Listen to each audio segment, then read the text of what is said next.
Yippee-ki-yay, motherfucker. Eh ben non seulement t'es vulgaire, mais t'es ordinaire en plus. Dick Laurent is dead.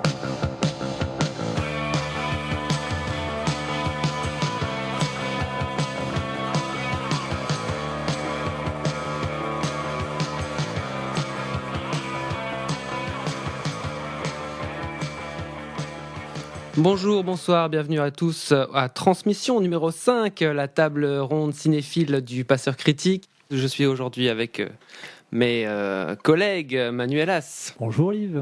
Et Lucien Alflans. Bonjour. Voilà, et nous sommes là, moi et moi-même, Olivier Grinard.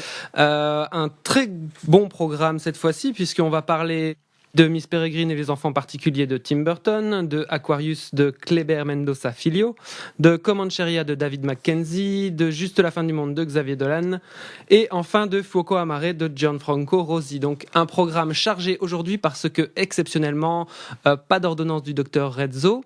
Pour commencer, on va peut-être dire un petit mot de la cessation d'activité sur le site Le Passeur Critique. Si vous nous suivez, peut-être que vous aurez remarqué qu'il n'y a plus d'articles sur Le Passeur en ce moment. Voilà, il faut dire que Le Passeur Critique, c'est une aventure bénévole qui a été commencée il y a 8 ans. Et comme toute aventure bénévole, ça connaît des hauts et des bas. Mais on espère que ça va reprendre d'une manière ou d'une autre. Lucien et Manu et moi, on a décidé de continuer Transmission parce que c'est un exercice qui nous plaît, qui nous amuse et qu'en plus on aime se voir et discuter des films ensemble. Is there any way that you could reach him? Yes.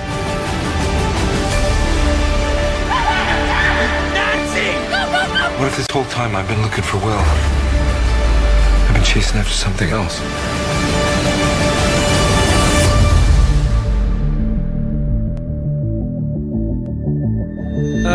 Je vais peut-être commencer par un bref retour sur l'été. Je ne sais pas si vous avez passé un bon été cinéphile, les amis.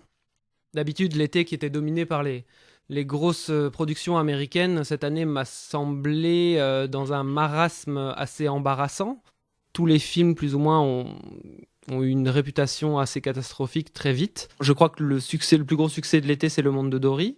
Moi, cet été, personnellement, j'ai entendu parler uniquement deux films coréens qui sont The Strangers et Dernier train pour Busan, et aussi de Tony Erdmann dans une moindre mesure. Je pense que le film a fait moins de bruit que ce qu'on attendait. Et puis de Stranger Things. C'est en gros les seules choses dont j'ai entendu parler cet été. Je ne sais pas si vous avez eu l'occasion de voir l'une ou l'autre chose dont je viens de parler. Est-ce que vous en pensez rapidement ? The Stranger, c'est quand même une autre proposition que The Stranger Things, quoi. Contrairement à Stranger Things, qui est un truc très dans la mouvance actuelle on va dire de cinéma doudou. On revisite les Madeleines de Proust, on revisite toute une période du cinéma des années 80, un petit peu à la façon de ce qu'avait fait J.J. Abrams avec son film Super 8. Ça peut être à la rigueur un bon petit dérivatif, mais après sinon c'est triste en termes d'écriture. Tout à fait, mais bon voilà, moi j'ai quand même été assez emporté par le truc. Je trouve que les enfants jouent vraiment très très bien. Le petit Dustin gros en dents là, moi à chaque fois qu'il ouvre la bouche, je suis mort de rire. Mais là où je te rejoins, c'est sur la question de l'émotion, parce que voilà, cette série en 8 épisodes, cette mini-série ne crée pas vraiment, je trouve, d'émotion ni d'affect, mais c'est juste une ambiance dans laquelle, j'aime en tout cas me fondre, me couler. Et c'est vrai que rétrospectivement, on se dit toutes les références, on les connaît. Je suis assez d'accord avec vous, mais est-ce que c'est pas notre point de vue de spectateur averti, ça, qui avons vu tous ces films-là? Est-ce que pour un gamin de 14 ans aujourd'hui, qui a peut-être pas vu tous les films que nous on a vus, que vous avez découverts à cet âge-là aussi, est-ce que c'est pas une porte d'entrée intéressante pour se replonger dans ce cinéma qu'on aime tant? La porte d'entrée, elle fonctionne quand tu as vu la référence. Si tu le découvres aujourd'hui, la référence à du Carpenter, à du E.T., à du Goonies, etc., tout ça, tu la vois pas. Il y a pas l'intensité émotionnelle de ces films-là, et c'est pas parce que on les voit aujourd'hui et qu'on a grandi, c'est parce que les films qu'on cite mettaient les potards à fond au niveau de l'intensité dramatique. Là, c'est pas le cas, parce que c'est juste du décorum. Bon, très bien. Alors après cette intro un peu déceptive, on va replonger dans la série. Que sont nos héros devenus? Et on va parler de Miss Peregrine et les enfants particuliers. Because our abilities don't fit in the outside world. We live in places like this, where no one can find us. Jake, come and play! I knew you were one of us when you were born. It's time for you to learn what you can do. But I'm just ordinary. No, you're not.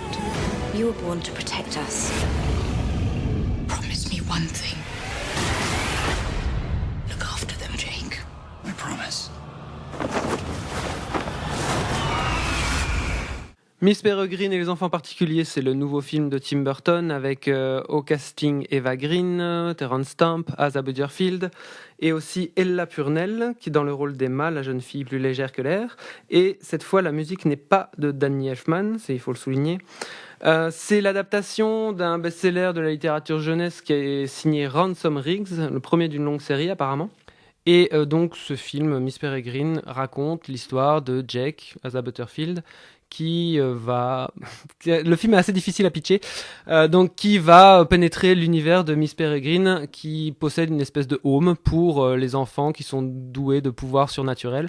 Il y a un côté très X-Men là-dedans. J'en dirai pas plus parce que c'est assez compliqué et d'autant plus que je trouve que c'est assez révélateur d'un des gros problèmes du film, le fait que je n'arrive pas à faire un pitch convenable.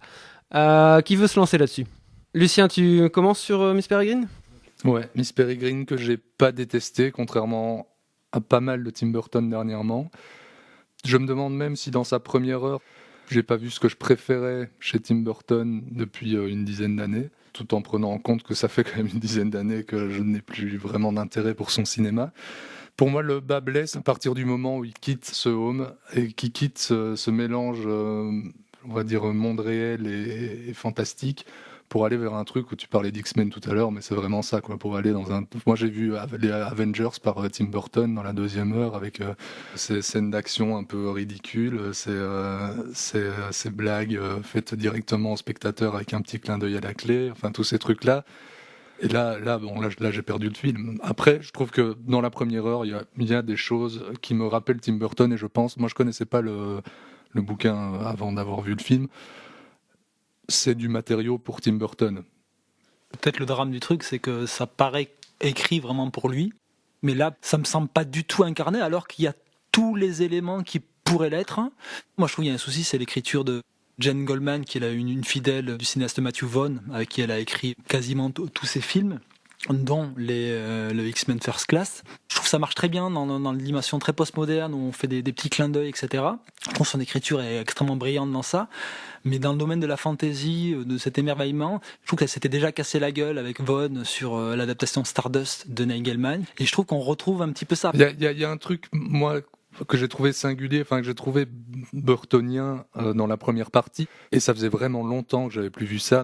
Je l'avais plus vu filmer une banlieue avec autant d'horreur et un monde plus gothique avec autant d'émerveillement depuis Sleepy Hollow, quand même. Le petit pavillon de banlieue, le père qui regarde le match de foot, etc. On sent dans sa mise en scène, dans l'ambiance qu'il pose assez rapidement, une sorte d'horreur de ça que j'avais plus vu depuis fort longtemps. Bah moi je suis pas vraiment tout à fait d'accord parce que en fait le problème de Burton aujourd'hui, un des gros problèmes de Burton aujourd'hui, c'est que tout son univers c'est attendu, tout est hyper attendu. Donc en fait le pavillon de banlieue pour moi ça m'a rappelé Édouard Main d'Argent. Tout son imaginaire est devenu quelque part un cliché. Et donc c'est un vrai problème, ça lui colle à la peau et selon moi il peut arriver à se défaire de ça seulement quand il fait un truc comme Big Eyes. Mais c'est aussi parce que ça a été un très grand auteur. Oui, mais maintenant, il a du mal à se faire une nouvelle peau et son imaginaire est éculé à mort. Je préfère quand même ça que quand il se laisse bouffer à faire un Marvel estampillé Burton dans la deuxième partie du film. Donc, je préfère quand il refait du Burton en moins bien que quand il fait quelque chose qui n'est pas du tout lui. Pour moi, tout le long du film, il fait que du Burton. Dans l'aspect gothique ou moins gothique, mais c'est tout le temps du Burton et le problème, c'est que ça tient pas à la comparaison. Voilà, pour moi, il y a certains... donc tout ce qui se passe dans le monde réel, pour moi, c'est pas très bon. Quand on passe dans un monde plus fantastique, il arrive très bien, je trouve, à faire de l'exposition de ces personnages. Il y a certains moments, certaines scènes comme ça. Le personnage qui met des faux cœurs comme ça dans des poupées, enfin dans des vrais cœurs, dans des poupées plutôt. Eva Green qui est pas mal, parce qu'elle joue dans un registre assez poussé, exacerbé, assez expressionniste, qui colle bien avec l'univers de Burton et avec le film. Qui est, pour moi, l'apparition même d'Eva Green, c'est hyper attendu. J'ai l'impression de voir Johnny Depp en fille, quoi. Mais oh le mauvais. Mais donc voilà, moi je trouve qu'il y a certains éclats dans le film. Il y a une certaine inspiration. Je pense le bateau, la scène sous-marine, ou la scène assez effrayante avec les yeux, les bêtes méchantes mangent les yeux, etc. Il y a quelque chose d'incarné à ce moment-là. Mais il échoue complètement à faire une narration qui tienne la route sur 1h30 et à nous intéresser à son histoire. Il y a même des séquences qui sont un peu carton. La séquence hommage à Jason et les Argonautes, sur de la techno dégueulasse, sous prétexte qu'on est dans une fête foraine. C'est quoi ce truc-là ?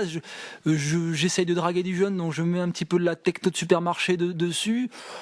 J'ai du mal à comprendre la démarche. Après, il y a effectivement, dans les expositions, des petits trucs réussis. Le moment où il présente Samuel L. Jackson dans la grotte, qui se métamorphose en passant de la lumière à l'obscurité, c'est tout simple, mais c'est assez réussi.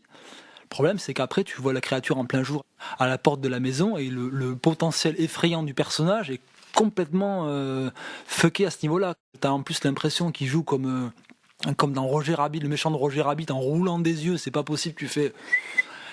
Il y a quelque chose d'intéressant, je pense, à se poser par rapport au cinéma de Burton aujourd'hui. En fait, son cinéma, il a toujours été où était le fric, en fait, où est le monstre, où est le monstre dans le film, où est le monstre dans le scénario.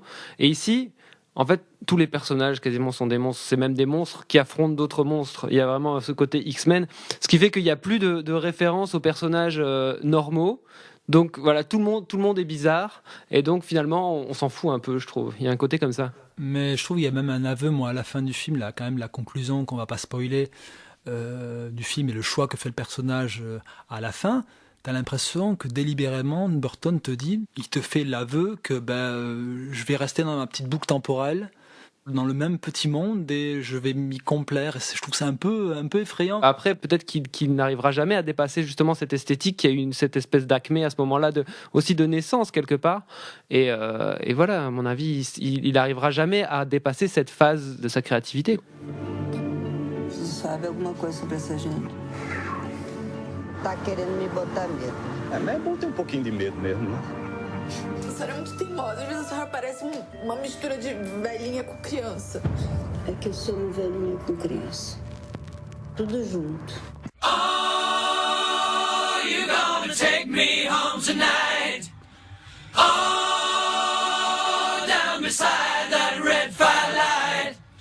Oh, you gonna let it all hang out. Fat bottom girls, you make the rockin' world go round. Aquarius, c'est le deuxième long métrage de fiction de Kleber Mendonça Filho après Les bruits de Récif. Il était en compétition à Cannes cette année où il n'a rien remporté.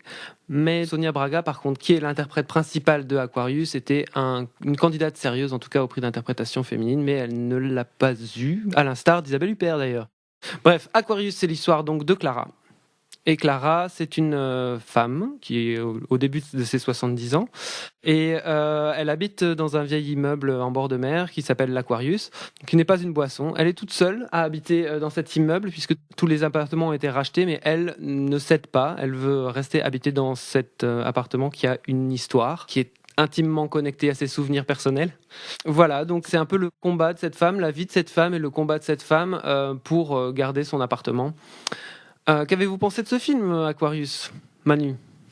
En fait, j'y allais sans trop d'attente, connaissant pas du tout le cinéaste. C'est vraiment le premier film que je découvre de lui.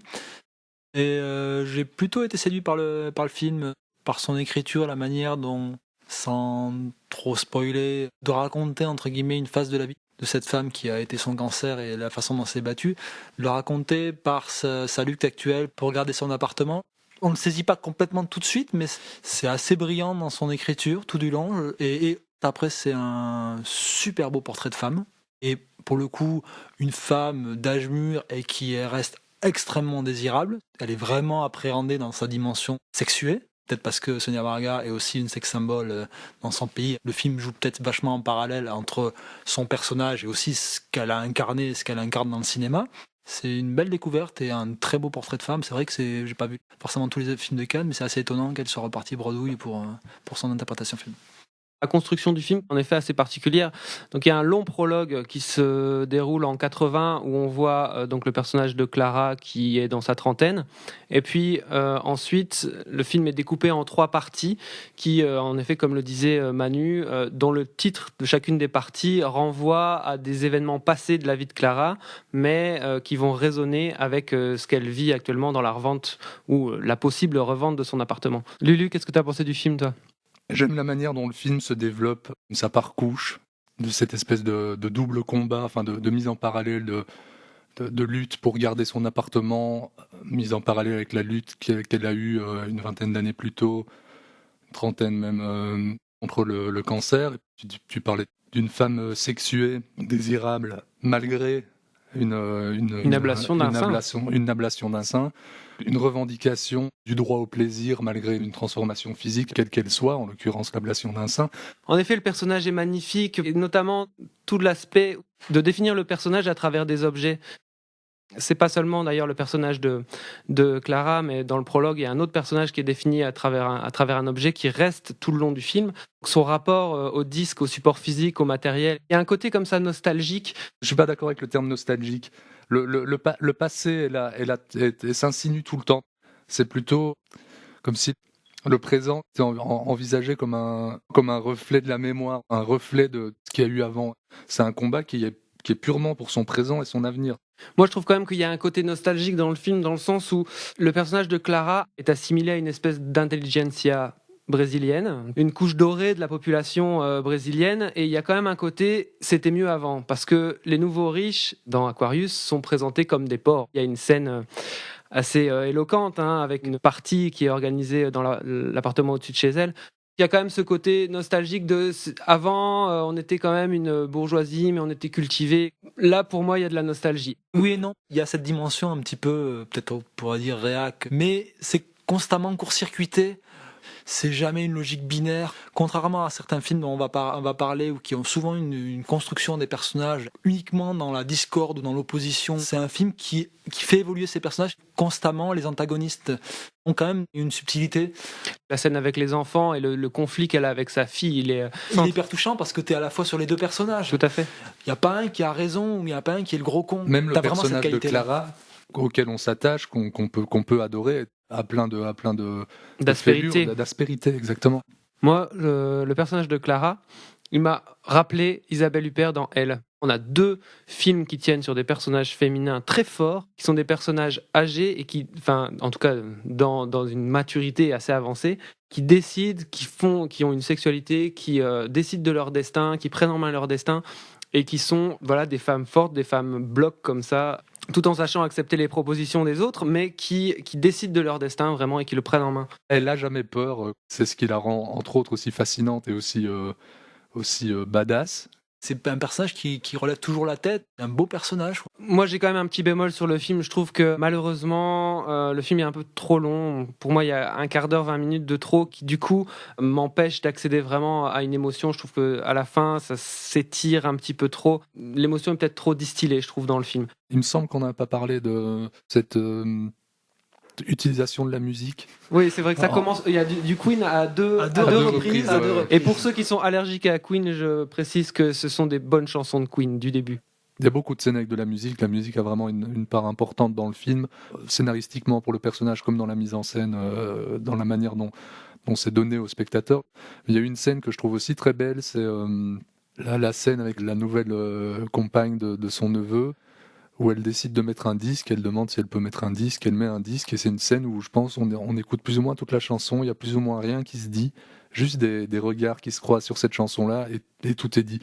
Mais là, il y a une communion entre les générations via la musique. Mais c'est encore un exemple d'un truc qui n'a l'air de rien, qui est tout simple, comme ça, qui est effleuré, et en effleurant, il a tout dit, il a besoin de rien de plus. Je suis d'accord avec Olivier, c'est que cet aspect de procéder par petites strates, etc., de faire avancer le récit de cette manière-là, vu qu'il recule tellement à un moment ce parallèle entre son combat d'aujourd'hui et son combat d'hier, tout prend sens vraiment complètement dans la dernière séquence, fait qu'à un moment, effectivement, on a l'impression d'un petit peu quelque chose qui stagne. Je suis assez d'accord avec ça. Juste pour souligner que vous savez qu'au Brésil, le film est interdit au moins de 18 ans et qu'il n'ira pas représenter le Brésil aux Oscars alors qu'il était un candidat tout désigné. En fait, quand ils ont monté les marches, l'équipe du film ont protesté contre la destitution de Dilma Rousseff en criant au coup d'État. C'est pas étonnant si le film est, même si encore une fois c'est très léger, le film est pas tendre avec la société brésilienne, quoi. Tout de suite, on va passer à un film que Lucien a proposé au programme, Comancheria de David Mackenzie. Mama, take this badge off of me. I think I got these boys figured. He's got no record. He's never been arrested. He don't fit the bill, Marcus. You may be hearing a lot of things about me and your uncle. It's getting dark, too dark to see. Whatever I hear, I won't believe. No, you believe it. I did all of it. Feel like knocking on heaven's door. Love you, Toby. Mean it. I love you too. Why in the hell did you agree to do it? Because you asked, little brother. Comancheria ou Hell or High Water. C'est le nouveau film de David Mackenzie qui avait signé avant Perfect Sense et aussi Les Poings contre les murs. C'est un réalisateur écossais, mais cette fois le film est américain. C'est un film avec Chris Pine, Ben Foster, Jeff Bridges et Jill Birmingham qui joue l'adjoint du shérif interprété par Jeff Bridges. Et le scénario, on le doit à Taylor Sheridan qui avait écrit avant Sicario et qui voit Comancheria comme le second volet d'une trilogie sur le Nouvel Ouest américain. Comancheria, c'est l'histoire de deux frères qui décident de faire une série de braquages de banque pour un motif qu'on découvrira plus ou moins au milieu du film et qui sont poursuivis ensuite par un ranger qui est interprété par Jeff Bridges tout en borborigme texan. Ça se passe au Texas. Et on a inscrit ce film sur les recommandations de Lulu. Donc Lulu, qu'as-tu pensé de ce film ? Allez, on va sortir les grands noms, mais j'ai pensé à Don Siegel, j'ai pensé à Peckinpah. On n'est peut-être pas à ce niveau-là, mais enfin, pour moi, c'est un vrai western comme on en voit très peu aujourd'hui, avec un sous-texte social. C'est là que je voulais mettre en parallèle avec Aquarius, avec des personnages qui luttent contre une injustice. À la différence d'Aquarius, où Clara se bat contre un système, je pense que les deux personnages de Chris Pine et Ben Foster ne se battent pas contre un système, mais se battent pour avoir la bonne place dans le système. Je suis assez d'accord avec ça. Juste, je voudrais préciser, Lucien, que c'est pas un western au sens strict du terme. Le film se passe dans l'époque contemporaine. Ce qui fait là aussi la force du film, c'est l'interprétation. Je trouve que Chris Pine, moi, j'ai toujours cru dans cet acteur, mais là, je le trouve vraiment fort, vraiment bon. On s'attache vraiment au personnage, très émouvant. Voilà, il est vraiment très bien campé, très bien dans son rôle. Là où je suis un petit peu plus mesuré sur le film, c'est que je trouve que Jeff Bridges, jusqu'à un événement... Jeff Bridges est très en relation tout le temps avec son partenaire. Le partenaire prend vraiment le dessus sur pendant les 2/3 du film, et puis ensuite, jusqu'à un certain événement du film, Jeff Bridges va acquérir en épaisseur, quoi. Je trouve que après son interprétation, moi je suis pas super fan. Je trouve qu'il est un peu trop caricatural dans son interprétation. Mais par contre, voilà un film qui est vraiment bien écrit, quoi, avec des vrais personnages comme tu le disais, et alors une fin super satisfaisante, quoi, où vraiment le spectateur peut vraiment combler les vides, peut vraiment interpréter. Le spectateur a vraiment une place qui est laissée dans cette dernière séquence qui est absolument, là pour le coup super bien joué. C'est vraiment la fin d'un monde. Il ressasse ce thème assez souvent dans le film. L'Ouest a été volé aux Indiens par l'homme blanc, et puis ensuite que les capitalistes, les banquiers sont en train de revoler cette terre de nouveau à ceux qui l'avaient déjà volée. Ce thème-là est quand même très très fort, très incarné dans le film, et c'est vraiment ce qui fait la force du film, je trouve. Et puis on est tout de suite dans l'ambiance. Le premier braquage, on voit un tag. Je crois que c'est sur le premier plan du film, il y a un mur et il y a un mouvement comme ça circulaire, et on voit un tag où c'est marqué 3 guerres en Irak, et pour nous rien du tout, quoi. Et pour rebondir, tu disais que tu mettais un bémol sur Jeff Bridges. Moi je pense que justement c'est aussi pour le coup lié au personnage qui est très raciste. Raciste, mais ça ouvre un recul comique et cynique sur ce racisme latent et sur ce Texas profond. En même temps, je trouve que le film est quand même très sévère sur l'état actuel des États-Unis et notamment il te montre une société vraiment raciste à crever où tout le monde est où un racisme vraiment imprégné profondément dans toutes les couches de la société, quoi. Manu. Pour revenir juste à l'écriture du personnage incarné par Jeff Bridges, je trouve intéressant, c'est ce côté un petit peu haut en couleur qui balance de la punchline. Ça permet aussi de désamorcer tout un aspect dont vous avez parlé, qui est présent dans le film à thèse.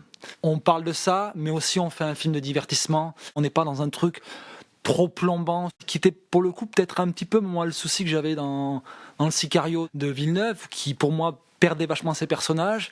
Je trouve que là, Mackenzie a l'élégance de manier les deux, la peinture des personnages et ce discours-là, sans que l'un vienne plomber le reste, quoi. C'est un pur film de genre, hyper prenant, c'est pas un pensum, quoi.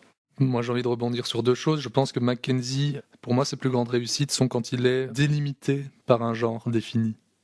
Que ce soit dans le film de prison avec Les poings contre les murs, dans Perfect Sense, pareil. Je le trouve plus doué quand il est délimité par des codes d'un certain cinéma de genre. Et ça me ramène à la pensée que j'ai eue quand je suis sorti du film. C'est un classique instantané. Je me suis dit, c'est un grand film classique, comme pouvaient l'être des grands Eastwood. Il y a un truc comme ça, j'ai vu tout de suite un film classique, évident. Mais parce que c'est un film qui est clairement pensé pour le cinéma. L'utilisation magistrale du scope, de cette subtilité, ou du moins cette manière de cadrer, de dépeindre les personnages par leur place dans un environnement, la façon dont il va cadrer Ben Foster et Chris Pine en train de se battre en contre-jour. Il n'a pas besoin de faire un flashback, mais t'imagines ce qui les a unis enfants. Ben ouais, moi c'est à ce moment-là que j'ai pensé à Peckinpah. Tant qu'à faire, allons-y dans les références. Moi j'ai vu, il y a des moments en suspens, entre autres, les deux frères qui se retrouvent face à des grandes étendues comme ça. Ça m'a rappelé Man et la mer, par exemple, et l'océan. Enfin, tu vois, c'est ces moments d'arrêt comme ça, un peu en suspens dans le film, comme ça, où tu as deux personnages qui se retrouvent sans rien dire à regarder une étendue comme ça, infinie. Ils se disent rien. Il y a quelque chose qui se passe. Ça te donne aussi la respiration nécessaire à encaisser tout ce que tu viens de sentir, de voir. Pour le coup, je trouve que la balance la bascule sur le personnage de Bridges intervient beaucoup plus tôt. La séquence dans le motel avec son collègue, où il écluse bière sur bière. Pendant tout un temps, la séquence est montée plutôt en focal, dans un truc très serré où il les réunit dans le cadre. Et il va finir la scène en basculant, en proposant un contre-champ où il utilise tout le scope. Le collègue qui vient de se retourner d'un côté du lit, lui qui est avachi dans sa chaise, et t'as ce lit vide au milieu, et tu sens toute la solitude du personnage de Bridges. Et je trouve autant dans ce côté-là, dans cette peinture intimiste des personnages, il est hyper fort parce qu'il te raconte par l'image. Et puis au niveau des séquences spectaculaires aussi, la course-poursuite. Avec les 5 pick-up. Les 5 pick-up qui sont en train de les poursuivre comme ça en ligne sur un. Et là, tout d'un coup, il te propose un plan. Hop, on arrête la voiture. On est en longue focale. Donc ce qui accentue la taille de ces bolides qui sont en train de se rapprocher et Foster qui nonchalamment fait le tour du véhicule, va prendre une arme. T'as une montée en tension, il joue complètement avec tes attentes de spectateur, et la scène est spectaculaire sans beaucoup de moyens, non plus, sans esbrouf. Il y a une épure à ce niveau-là. C'est pour moi un des meilleurs films que j'ai vu depuis ce début d'année, que ce soit peut-être avec Joy, le Nice Guy, en parlant de films américains. D'où cette impression de classique instantané, mais furieusement contemporain. Tu parles des 7 mercenaires d'Anton Fuqua? Je n'en parle pas encore, du moins. C'est vraiment un bon film qui fait plaisir, et on devrait être en droit d'attendre plus de films américains comme ça. Tout à fait autre chose maintenant, quoique on reste dans le crépusculaire, puisqu'on va parler de Juste la fin du monde de Xavier Dolan. Si vous avez la migraine, prenez un petit verre Dolan. 12 ans. Et tout à coup, l'idée d'un déjeuner. Rattraper le temps perdu, non. Prévenir du temps qui reste. 12 ans, c'est long. Et rien depuis. La mère, si, quelquefois. Et ma sœur, que je connais à peine, qui n'avait que 10 ans quand je suis parti. Et puis mon frère. Et pourquoi avoir peur d'eux, au fond? Ça pourrait être agréable. Comme dans les romans où tout finit en beauté, on finirait par s'aimer, on rirait avec bêtise. Qu'est-ce qui se passera ? Juste la fin du monde, c'est le 6e long métrage de Xavier Dolan qui est reparti avec le Grand Prix du dernier festival de Cannes. Juste la fin du monde, c'est l'histoire de Louis, interprété par Gaspard Ulliel, qui rentre dans sa famille après 12 ans d'absence pour annoncer sa mort prochaine. Et c'est une adaptation de la pièce homonyme de Jean-Luc Lagarce. La famille est composée de Nathalie Baye, qui joue la maman. Il y a aussi la sœur, qu'il a très très peu connue, qui est interprétée par Léa Seydoux. Son grand frère, interprété par Vincent Cassel. Et enfin, l'épouse de son grand frère, qui est, quant à elle, interprétée par Marion Cotillard. C'est terrible, mais il faudrait... Soit on est dans un camp aujourd'hui, soit on déteste, soit on adore. Et de détester ou d'adorer, ça rajoute de l'eau au moulin de Xavier Dolan, puisque apparemment, c'est ce qu'il a dit à son discours de remise de prix, c'est ce qui lui fait plaisir de faire des clivages. Pour ce film-ci, moi je vais me ranger du côté des contres, puisque ce film, il m'a profondément déplu. Certes, c'est une tentative de cinéma, de mise en scène, puisque il prend le parti pris de filmer à 80% en gros plan. Si on vous dit qu'il n'y a pas de plan large, c'est pas vrai, il y en a. Tout est très très serré sur les visages de ces comédiens. Ça donne un effet très très étouffant au film. C'est sans doute ce qu'ils recherchent, mais sur l'interprétation de ces comédiens, on a l'impression qu'ils jouent pas dans le même film quelque part. On a l'impression qu'ils sont dans une espèce de démonstration de force et qu'ils ne se répondent pas les uns avec les autres et qu'ils sont tous en train d'essayer d'avoir le plus gros morceau de steak comme ça. Il y a une direction d'acteur assez problématique. On sent toujours la source théâtrale du film. Enfin, c'est vraiment une scène à 2, puis une scène à 3, puis une scène à 5, puis une scène à 2. Il y a un aspect très théâtral purement dans la mise en place des comédiens. Quand il y a un plan large, il est sursignifiant. Tout est tout le temps sursignifiant. T'as tout le monde qui est assis, et puis t'as Cassel qui fait la gueule de dos. De toute façon, il fera la gueule tout le temps. Moi, j'ai eu franchement envie parfois de partir dans le film, notamment une scène de voiture que je trouve insupportable, parce que on sait très très bien que à peine Gaspard Ulliel a eu le temps de dire une phrase que Cassel va vampiriser la scène, et alors il le fait, il s'y jette à corps perdu, il est dans une logorée comme ça, et c'est assez difficile à tenir, je trouve. Voilà. Peut-être que vous pouvez déjà rebondir là-dessus.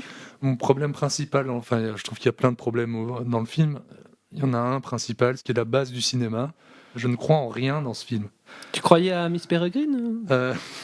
Par exemple, moi, il y a un truc qui m'a frappé, c'est quand ils ont dit par la parole que c'était la canicule. C'est à ce moment-là que je me suis rendu compte qu'il faisait chaud, quoi.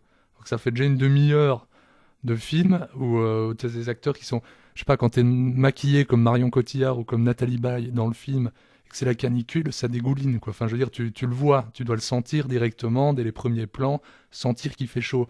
Là, tu sens rien avant qu'on ne te le dise. Est-ce que ça varie tellement par rapport au reste des films de Dolan ? Je trouve pas qu'il y ait une grande différence entre Mommy et ce film-là. Je retrouve les mêmes scories. Contrairement à Mackenzie, qui raconte vraiment par l'image les choses, qui fait de la narration vraiment pure par l'image, Dolan, il n'a toujours fait que de l'image très esthétique, très plastique, et de toujours construire les personnages comme des antagonistes repoussoirs qui vont tout systématiquement éclater de manière comment outrée. Il y a une vraie souci de direction d'acteur. Par exemple, le personnage de Marion Cotillard, il lui donne une direction d'acteur qui est complètement monolithique, un peu comme ce qu'il faisait avec Suzanne Clément.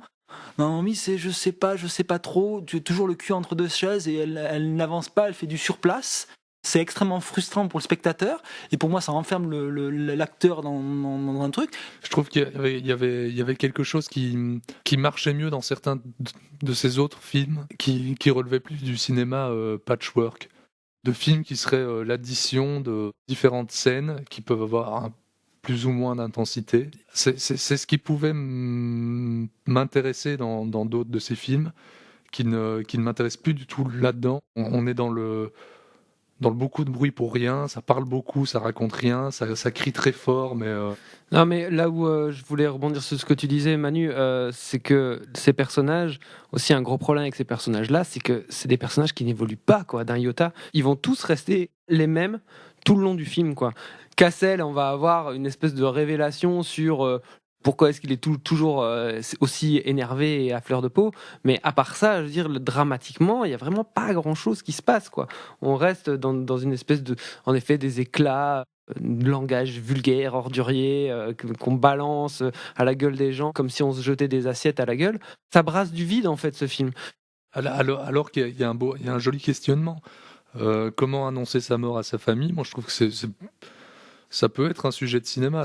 Là, au final, qu'est-ce qu'il fait? Il fait un portrait d'une famille dont je me fous complètement, alors que le constat de base, pour moi, est intéressant. Les quelques idées qui sortent du lot, pour moi, sont ratées. Cette espèce de lumière apocalyptique dans la scène finale. Sur le papier, moi, ça peut m'intéresser, une sorte de conflit familial qui, au final, n'est rien de grave, mais qui serait en fait juste la fin du monde, et vraiment, concrètement, esthétiquement, la fin du monde à l'écran, sauf que ça marche pas. Les écorchures sur le point de Cassel, sur un plan iconique comme ça à la fin, toutes les idées qui, sur le papier, pourraient être plutôt intéressantes, sont complètement bâclées.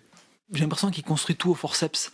C'est aussi prégnant dans sa manière de construire les petits moments récréatifs, sensitifs, qui sont le lot de tous ces films.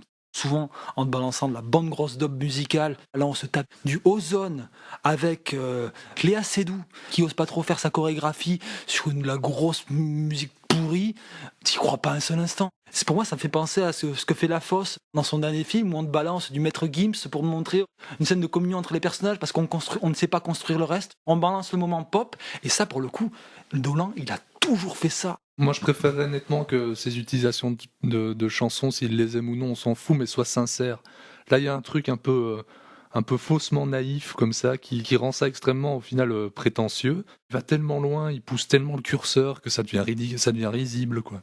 Pourquoi Dolan cristallise tout sur la croisette et qu'on entend à peine parler de Mackenzie qui est là aussi, Aquarius un peu plus. Ça prend une ampleur alors que c'est pas aussi versatile que ces films-là. C'est un film binaire. Là où les films dont on a parlé, que ce soit Aquarius ou le film de Mackenzie, ne le sont pas. Bon, vous aurez compris que pour Xavier Dolan, cette fois-ci, on passe notre tour. Your position. 33, Yes. 51. And then under. Okay, AC 52. Okay, so save your battery. I will call you back.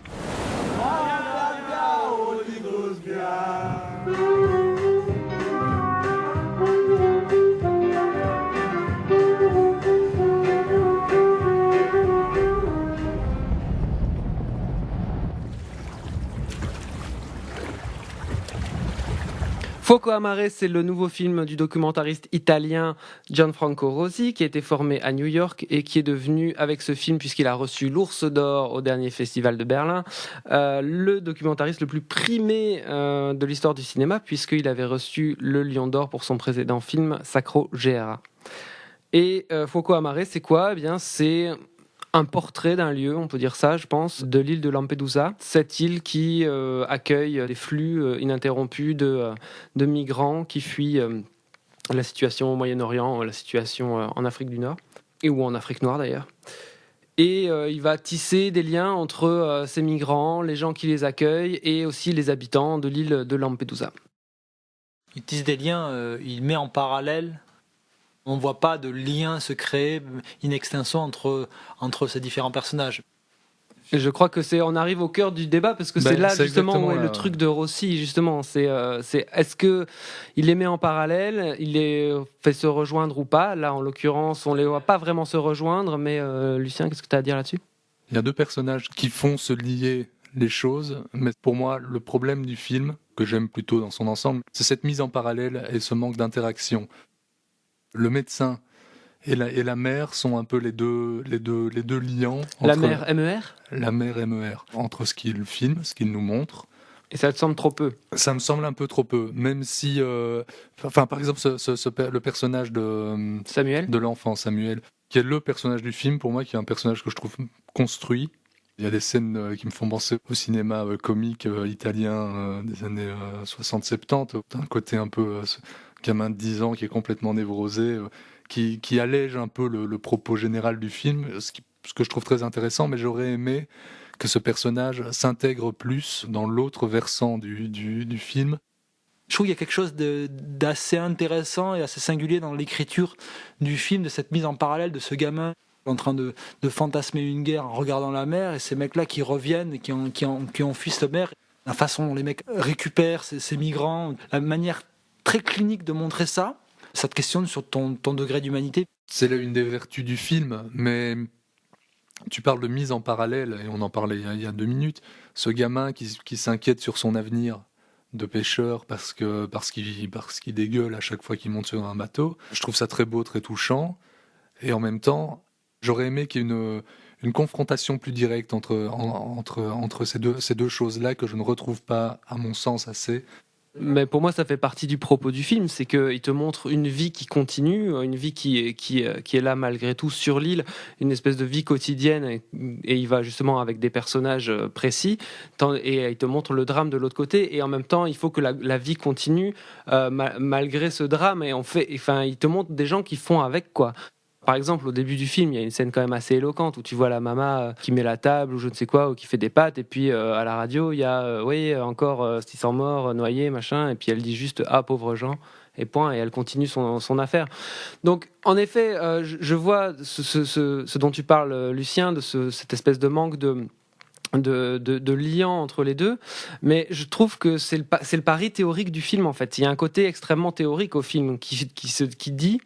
Ça va marcher, je vais montrer des choses qui sont a priori disparates et l'ensemble va créer un sens. T'as créé un sens avec les coups de feu vers la mer, mais je pense que des espèces de rimes comme ça entre les séquences dans le film, on peut en trouver des tonnes.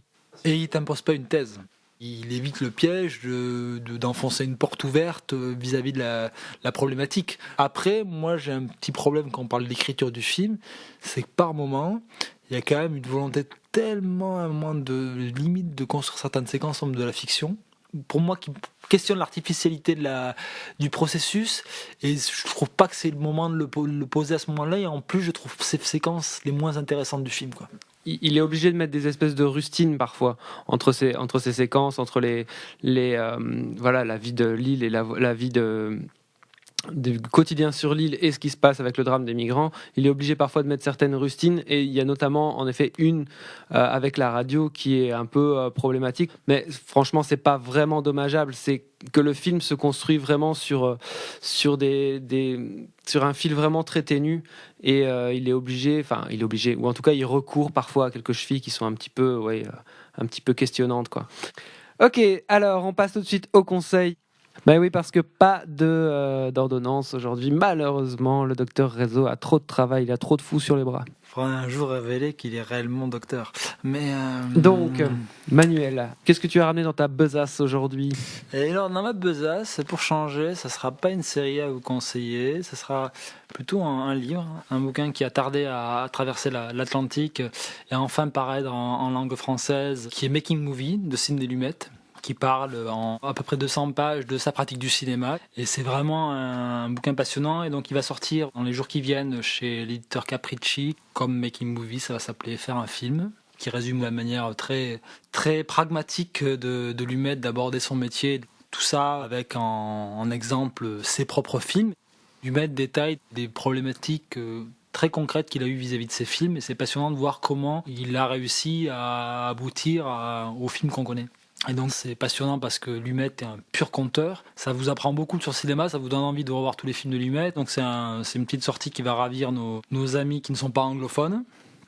Oh, merci Manu. Lucien. Moi j'ai terminé la 2e saison de Mr. Robot cette nuit, et donc je vais vous parler de cette série, qui est une série que je trouve peut-être plus fincherienne que le cinéma de Fincher lui-même, qui est une sorte de réinterprétation très référencée autour de Fight Club, du bouquin de Palahniuk, plus que du film de Fincher, que je trouve peut-être encore plus fin dans la réflexion nihiliste autour de l'ultracapitalisme, et une série qui a la qualité de ne pas avancer par rebondissement, comme souvent dans les séries, mais par retournement complet de situation. La série se décale complètement et prend un angle complètement différent que celui auquel on pourrait s'attendre. Je trouve que c'est vraiment une série furieusement contemporaine.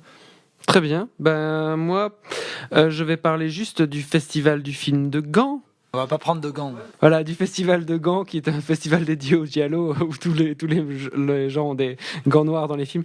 Non, pas du tout, mais c'est un festival de films international, et on en parle très peu, je sais pas pourquoi, mais bon. Parce que ça se passe à Gand, peut-être. Et de nouveau, peut-être parce que ça se passe à Gand, pourtant à 40 minutes de Bruxelles, et de nouveau, il y a une programmation absolument hallucinante.